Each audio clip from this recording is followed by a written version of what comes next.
La autoridad y la sumisión. Por Watchman Nee.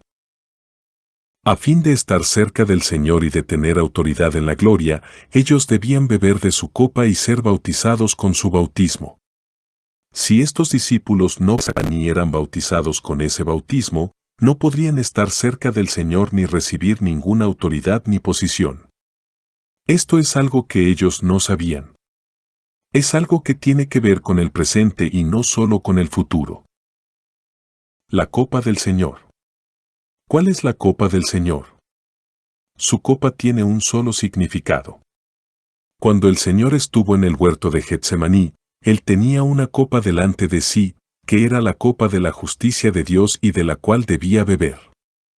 Sin embargo, Él oró a su Padre diciendo, Padre mío, si es posible, pase de mí esta copa, pero no sea como yo quiero, sino como tú. Mt. 26 horas y 39 minutos. Aquí vemos claramente que la copa y la voluntad de Dios eran dos cosas diferentes. En ese momento la copa era la copa, y la voluntad de Dios era la voluntad de Dios, todavía no era una sola cosa. La copa podía cambiarse, pero no la voluntad de Dios. El Señor preguntaba si la copa podía pasar, pero no estaba tratando de eludir la voluntad de Dios. La copa podía pasar, pero Él cumpliría la voluntad de Dios. La copa no era indispensable, pues no era permanente sino temporal. Si la copa no era la voluntad de Dios, Él estaba dispuesto a dejarla a un lado, pero si la copa era la voluntad de Dios, la bebería. La actitud del Señor era clara: si la voluntad de Dios era que bebiera la copa, Él la bebería, de lo contrario, no. Tales palabras deben llevarnos a adorarlo. Él nunca invertiría el orden de estas palabras. Habría sido un error invertir el orden. En otras palabras, lo que el Señor quería saber en el huerto era si la copa era la voluntad de Dios. Antes de que la copa y la voluntad de Dios fueran una sola cosa, estaba bien que el Señor orara de esa manera. De hecho, Él oró de esta manera 3 veces, v. 44. Pero cuando supo que la copa y la voluntad de Dios eran una sola cosa, Él le dijo a Pedro, la copa que el Padre me ha dado, no la he de beber. J.N. 18:11. En el huerto Él podía pedir que la copa le fuera quitada, porque la copa y la voluntad de Dios no eran todavía una misma cosa. Fuera del huerto, la copa y la voluntad de Dios eran lo mismo. En este momento la copa era la voluntad del Padre, por eso le dijo eso a Pedro. Aquí vemos una profunda lección espiritual. El Señor no estaba apresurado ni siquiera para tomar la cruz. Lo único que Él deseaba hacer era la voluntad de Dios. Él no insistiría en ir a la cruz, a pesar de que era tan crucial, pues no reemplazaría la voluntad de Dios. Aunque la crucifixión del Señor era lo más importante, Él estaba bajo la voluntad de Dios. Aunque el Señor vino a fin para hacer la propiciación por los pecados de muchos, y aunque vino expresamente para ser crucificado, la cruz no podía sobrepasar la voluntad de Dios. Él no fue a la cruz simplemente porque la cruz era buena y necesaria para la salvación del hombre. Él no vino para ser crucificado, sino para hacer la voluntad de Dios. Él fue a la cruz solo después de tener la certeza de que la voluntad de Dios era ir a la cruz. Él fue a la cruz por la sencilla razón de que era la voluntad de Dios. Él no fue crucificado porque tenía que ir a la cruz, pues la voluntad de Dios era más importante que la cruz. Por lo tanto, beber la copa no era solamente cuestión de ir a la cruz, sino de hacer la voluntad de Dios. Él fue a la cruz porque el Padre así lo quería. Podemos ver que la copa no es indispensable, pero la voluntad de Dios sí. El Señor no pidió ser eximido de hacer la voluntad de Dios. Su relación con la cruz no era directa sino indirecta, pero su relación con la voluntad de Dios era directa. Por eso, Él oró en el huerto de Getsemaní que Dios le librase de beber la copa. Él solo quería circunscribirse a la voluntad de Dios. Él no escogió la cruz, sino la voluntad de Dios. Por lo tanto, La copa del Señor muestra su sujeción a la voluntad suprema de Dios. El Señor se postró para escoger la voluntad de Dios, y su único deseo era cumplir esa voluntad. Por lo tanto, les preguntó a Jacobo y a Juan: ¿podéis beber la copa que yo bebo? Mr 10:38. Les estaba preguntando si ellos podían postrarse y escoger la voluntad de Dios de la misma manera que Él se postró delante de Dios para escoger su voluntad. Esto es semejante al caso de Abraham cuando ofreció a Isaac, lo cual ya mencionamos. Al final, Abraham recibió nuevamente a Isaac. Muchas personas han ofrecido su Isaac, pero se les presenta un problema cuando su Isaac les es devuelto, pues parece que quedan mal ante los demás. Algunos se adhieren directamente a su consagración, otros se deciden a sufrir y otros a servir en la obra. Pero debemos disponernos para una sola cosa: hacer la voluntad de Dios. Beber la copa del Señor significa que no debemos comprometernos con ninguna otra cosa que no sea hacer la voluntad de Dios. Si la copa no es la voluntad de Dios, no debemos tomarla. A pesar de que todos sabían que el Señor iba a la cruz, Él oró en su hora final para saber si la cruz era la voluntad de Dios. Todo depende de la voluntad de Dios y no de nosotros. Muchas personas trabajan para la obra misma. Una vez que se ocupan de la obra, no pueden ocuparse de nada más. Se estancan en su obra y son absorbidos por ella, a tal grado que no tienen tiempo de examinar la voluntad de Dios. Ellos insisten en llevar su obra hasta el final. Esto no es laborar por la voluntad de Dios, sino por el beneficio de la obra misma. El Señor solo estaba interesado en la voluntad de Dios, por lo cual podía hasta renunciar a la cruz.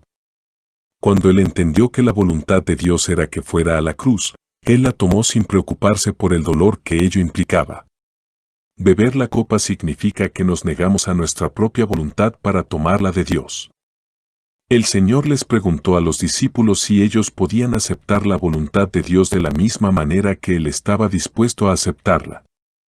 Esta es la copa del Señor. Si queremos estar cerca del Señor o recibir gloria, tenemos que obedecer la voluntad de Dios. La obediencia a la voluntad de Dios es muy importante. Si uno afirma gratuitamente que obedece la voluntad de Dios, probablemente no ha visto la enorme importancia de la voluntad de Dios. Obedecer la voluntad de Dios significa estar relacionado con ella directamente. Todo lo demás puede cambiar, aun la cruz, la cual es la copa de la ira de Dios. Pero su voluntad jamás cambia. Cuando leemos la oración que el Señor ofreció en Getsemaní, debemos detectar el espíritu de dicha oración.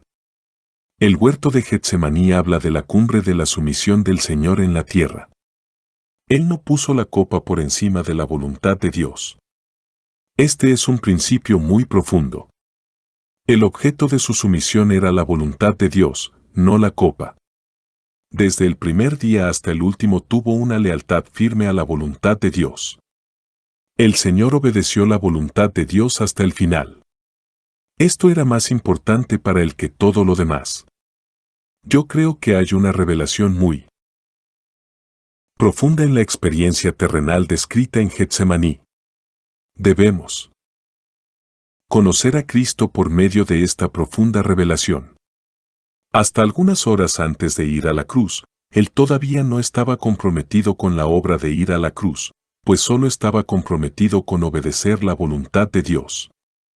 Por lo tanto, el llamado más alto no es ni la obra ni el sufrimiento ni la cruz, sino la voluntad de Dios. Por esto el Señor les dijo a Jacobo y a Juan: ¿podéis beber la copa que yo bebo? Parece que el Señor estuviera diciendo: si un hombre quiere estar cerca de mí y tener una posición en la gloria por encima de los demás hijos de Dios, debe ser como yo que obedezco la voluntad de Dios y la tomo como mi única meta. Solo estas personas pueden estar junto a mí y se pueden sentar a mi derecha o a mi izquierda. Estar cerca del Señor y sentarnos a su derecha o a su izquierda depende de si podemos beber su copa, es decir, de si nos rendimos en absoluta obediencia a su voluntad. El bautismo del Señor. ¿Cuál es el bautismo del Señor? Es obvio que esto no se refiere a su bautismo en el río Jordán, porque tal bautismo ya había pasado. El bautismo que el Señor estaba a punto de experimentar estaba por venir, y se refería a su muerte en la cruz. En Lucas 12:50 el Señor dijo, de un bautismo tengo que ser bautizado, y como me angustio hasta que se cumpla. En el libro La liberación del Señor, Austin Sparks dice que esto se refiere al deseo del Señor de ser liberado. El Señor anhelaba ser liberado. La palabra angustia implica que estaba confinado o restringido. Cristo tenía un cuerpo santo en el cual estaban todas las riquezas de Dios. Tales riquezas gloriosas estaban limitadas por la carne y cuán restringido y confinado estaba Él. Cuán maravilloso sería que esas riquezas fueran liberadas. Parece como si estuviera diciendo que la vida de Dios estaba confinada y restringida dentro de Él y que sería maravilloso liberarla. Por un lado, la cruz traería la redención de los pecados y, por otro, liberaría la vida. Dios liberó su vida por medio de la cruz. El Señor deseaba que esta vida fuera liberada. Antes de la crucifixión, dicha vida estaba confinada en Él, por lo tanto, la importancia fundamental del bautismo es la liberación de la vida. Después de esto, el Señor dijo que una vez que la vida de Dios fuera liberada, se esparciría como fuego sobre la tierra. ¿Cuál es el resultado del bautismo? Produce algo similar al fuego, algo que trae división, en vez de paz, sobre la tierra, v51. Cuando el fuego toca algo, lo consume. De ahí en adelante, en una familia algunos miembros estarían en contra de otros, los creyentes y los incrédulos estarían en bandos antagónicos, lo mismo que quienes tuviesen la vida y los que no la tuviesen, y que quienes tuviesen el fuego y los que no lo tuviesen. Esto es lo que significa ser bautizado con el bautismo del Señor. Una vez que la vida brota, fluye y ocasiona divisiones. Donde quiera que esta vida vaya, no traerá paz sino antagonismo. Una vez que la vida entra en una casa, allí habrá conflictos. Los que pasan por el bautismo son separados inmediatamente de los que no han pasado por él. El Señor estaba diciendo, yo voy a la cruz a liberar mi vida, y esto traerá conflictos. ¿Pueden sobrellevar esto? ¿Les gusta esto? Primero habrá muerte, mas luego la vida brotará. Esto es el bautismo, el cual produce división.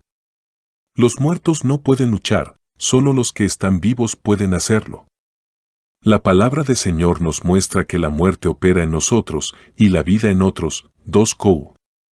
4:12. El bautismo del Señor consistió en quitarse su corteza exterior y liberar su vida por medio de la muerte.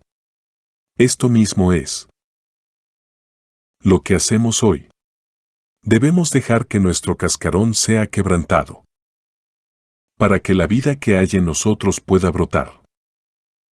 En los mensajes que dimos en Fuzhou junto al monte Kuling, mencioné que la vida no puede ser liberada a menos que el hombre exterior sea quebrantado. Nuestro hombre exterior encierra la vida y le impide fluir.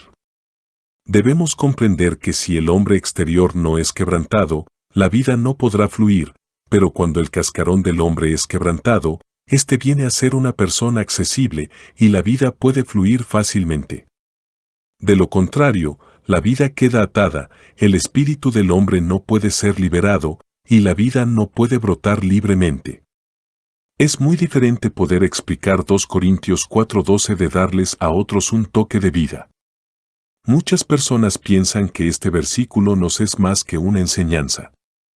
Permítanme repetir que si nuestro hombre exterior no es quebrantado, la vida no podrá fluir de nosotros.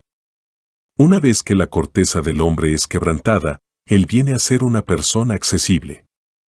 Esto es igual que un grano de trigo que cae en tierra y muere, la vida que contiene se abre paso, rompiendo la cáscara, y a medida que sale, crece la abertura espontáneamente. Esto es lo que el Señor dijo en Juan 12:24, si el grano de trigo no cae en la tierra y muere, queda solo, pero si muere, lleva mucho fruto. Cuando un grano de trigo cae en la tierra, el cascarón que lo envuelve se rompe y la vida brota. Después de esto, el Señor añadió, el que ama la vida de su alma la perderá, y el que la aborrece en este mundo, para vida eterna la guardará. Si alguno me sirve, sígame, y donde yo esté estará mi servidor. Si alguno me sirve, mi Padre le honrará, vs. 25 a 26. Si uno quiere preservar su cascarón, no podrá liberar la vida. Una vez que uno pierde el cascarón, lleva mucho fruto. La cruz tiene dos aspectos, la redención y la liberación de la vida. En Marcos 10, 35-45 el Señor no habló de su muerte, solo mencionó su bautismo, porque Él no quiso dar a entender que Jacobo y Juan podían participar en su obra redentora. La redención solamente puede ser llevada a cabo por Cristo, nuestro sumo sacerdote, nadie puede participar en ella ni añadirle nada. No podemos participar en el aspecto de la muerte del Señor que se relaciona con la redención, pero sí podemos participar de la liberación de su vida. Por eso el Señor solo mencionó el aspecto de la muerte que se relaciona con su bautismo al tomar la cruz. Dicha muerte se refiere a la liberación de la vida, y no a la redención. El Señor dijo que Él estaba pronto a pasar por ese bautismo, lo cual significa que su cascarón se rompería y que la vida sería liberada, como el grano de trigo cuyo cascarón se rompe y lleva mucho fruto. Si una persona es bautizada con el bautismo del Señor, significa que es quebrantada delante del Señor y que libera la vida divina. Sí. El hombre exterior no es quebrantado, será muy difícil que la vida del Señor brote. Es posible que uno tenga la vida por dentro, pero ésta no brotará, y aunque estemos muy cerca de una persona, la vida no podrá tocarla. El resultado del bautismo es fuego y división. Cuando la vida fluye, no hay paz en la tierra, sino división. Muchas personas están divididas por esta vida ya que existe un gran abismo entre los que siguen al Señor y los que no, entre los que pertenecen al Señor y los que no, entre quienes lo tienen a Él y quienes no, entre los fieles y los incrédulos, y entre los que aceptan las pruebas y los que no. Una vez que un hombre toca la vida de Cristo, toma un camino diferente. El Señor parece decir, ¿estás dispuesto a asumir las consecuencias de tomar mi bautismo? Si quieres sentarte a mi derecha o a mi izquierda, debe ser diferente. ¿Estás dispuesto a aceptar las consecuencias de tomar mi bautismo y de ser diferente de los demás hijos de Dios? Con el fin de sentarnos a la derecha o a la izquierda del Señor y tener una posición de gloria, debemos beber su copa y ser bautizados con su bautismo, lo cual significa que debemos reconocer la voluntad de Dios por encima de todo y permitir que nuestro hombre exterior sea quebrantado para que la vida pueda ser liberada. Solo las personas que tienen esta actitud saben lo que significa sentarse a la derecha o a la izquierda del Señor. Esta es la senda del creyente. El Señor les dijo a Jacobo y a Juan algo así: primero debéis beber mi copa y pasar por mi bautismo, para poderos sentar a mi derecha o a mi izquierda en la gloria. ¿Podéis beber esta copa y ser bautizados con este bautismo? Ellos respondieron, podemos. 10:39. Ellos le pidieron esto al Señor, pero no sabían lo que pedían. Ellos no son únicos en este sentido, pues todos los descendientes de Adán somos iguales. El Señor les explicó las condiciones, y ellos contestaron que podían llenar los requisitos. El Señor les dijo que para sentarse a su derecha o a su izquierda, debían beber su copa y ser bautizados con su bautismo. Pero aún al decirles esto, no les prometió que se sentarían a su derecha o a su izquierda. El Señor quiso decir que si uno no bebe su copa ni es bautizado con su bautismo, no podrá sentarse ni a su derecha ni a su izquierda. Pero aun si ellos bebían su copa y pasaban por su bautismo, eso no garantizaba que se sentarían a su derecha ni a su izquierda, porque esto depende de la elección de Dios. 40. Tal vez Jacobo y Juan preguntaron, ¿qué podemos decir? Si una persona no bebe la copa y no toma el bautismo, con toda seguridad quedará descalificada, pero si bebe la copa y participa de este bautismo, es posible que tampoco se siente a la derecha o a la izquierda, pues ello depende de la elección de Dios. Aunque posiblemente Jacobo y Juan estaban equivocados en su petición, el Señor no fue exacto en su respuesta. Si él hubiera dado a Jacobo sentarse a su diestra y a Juan sentarse a su izquierda, esos dos lugares no habrían estado disponibles durante estos 2000 años de historia de la Iglesia. Otros lugares estarían disponibles, pero por haber reservado esos lugares estos dos discípulos, los demás creyentes se habrían desanimado de seguir en el camino del Señor. El Señor no les concede su petición y, en consecuencia, estos lugares siguen disponibles. Algunos entre nosotros todavía tienen la oportunidad de ocupar estos dos lugares. Por lo tanto, esta lección se aplica todavía a nosotros. El punto principal de este pasaje no es la discusión anterior, sino lo que viene a continuación. Una autoridad no domina ni controla, sino que se humilla y sirve.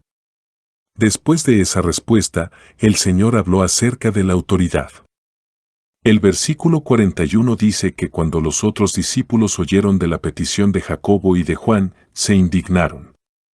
Da la impresión de que Jacobo y Juan hicieron esta petición en secreto, pero los 10 discípulos se enteraron. Así que, el Señor les enseñó algo también a ellos, que es el tema de todo ese pasaje. Él reunió a sus discípulos a su alrededor y les habló de la gloria futura. Les dijo: sabéis que los que son tenidos por gobernantes de los gentiles se enseñorean de ellos, y sus grandes ejercen sobre ellos potestad. Pero no será así entre vosotros, sino que el que quiera hacerse grande entre vosotros será vuestro servidor, y el que quiera ser el primero entre vosotros será esclavo de todos. Porque el Hijo del Hombre no vino para ser servido, sino para servir, y para dar su vida en rescate por muchos. Vs 42. 45. La pregunta de los dos discípulos condujo a una enseñanza sobre la autoridad. El Señor les mostró que lo que contaban no era el futuro, sino el presente. Este tema se aplica desde aquel día hasta hoy, es decir, el Señor presentó el Espíritu que se aplica desde aquel día hasta el presente. Vemos que dos personas querían sentarse en el trono para gobernar a los demás, por lo cual el Señor les mostró que entre los gentiles hay algunos que son tenidos por gobernantes y se enseñorean de los demás. Entre los gentiles existe una lucha por la autoridad. A los hombres les gusta ser reyes para gobernar y controlar a otros. Pero no será así entre nosotros. Es bueno que algunos de entre nosotros busquen la gloria futura, pero tales personas no deben pensar en enseñorearse de los hijos de Dios ni tener la intención de controlar o gobernar a otros. No hay nada de malo en desear sentarse a la derecha o a la izquierda del Señor. Pero no está bien hacer esfuerzo alguno por regir a los hijos de Dios. No debe haber ninguna lucha por el poder ni deseo alguno por controlar a otros. Si lo hacemos, caeremos en la misma condición de los gentiles.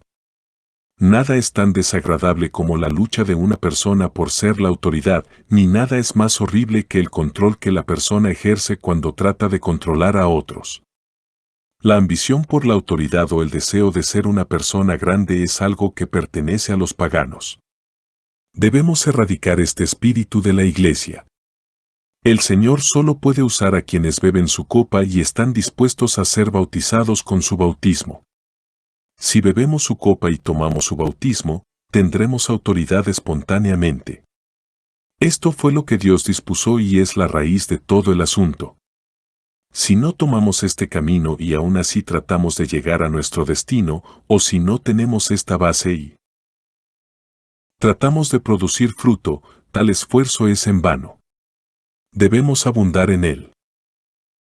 Conocimiento de la voluntad de Dios y aceptar todo quebrantamiento para que la vida que está en nuestro interior pueda brotar. En cuanto a nuestra posición delante de Dios, esta depende de su elección.